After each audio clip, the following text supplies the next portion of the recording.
Welcome back. Coming up on 6:45, if your child plays a sport in the summer, you probably know the heat is some of the battle. Yeah, even just sitting on the sidelines. But with the shortage of certified athletic trainers and EMTs, there's actually no mandate to monitor athletes actually on the field.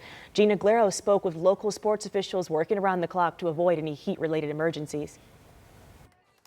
In the heat of summer, players describe these fields in one word. Hot. Very hot. If it's 90 degrees outside, it's easily 115, 100 on the turf.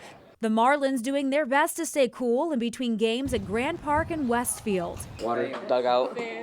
Grand Park always has a certified athletic trainer on site and multiple field managers, all connected by radio. We staff it really well to take care of people before we have to get the assistance of EMTs and EMS. That's not always the case for high school athletes. Despite precautions, the Indiana High School Athletic Association always hears about a heat scare. Every year there's an instance where a kid has to be put in the immersion tub because their core temperature has risen to the level where it's now we got to stop. Assistant Commissioner Robert Falcon says there's no state law, mandate, or policy for heat-related protocols, or many schools wouldn't be able to play. Fewer athletic trainers, not a lot of EMTs for a lot of our school communities. How do we address those issues and prepare schools and communities to do the best for athletes? That's why every coach is required to learn how to recognize and treat heat illness. People can be comfortable that our coaches know what to expect, know how to deal with it, and how to recognize those signs and symptoms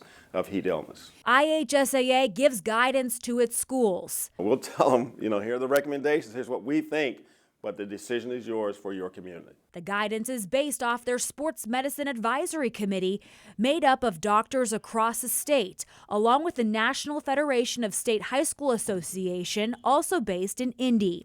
Think of the kids' health and safety first and foremost. Back on the diamond, where there's very little room for error.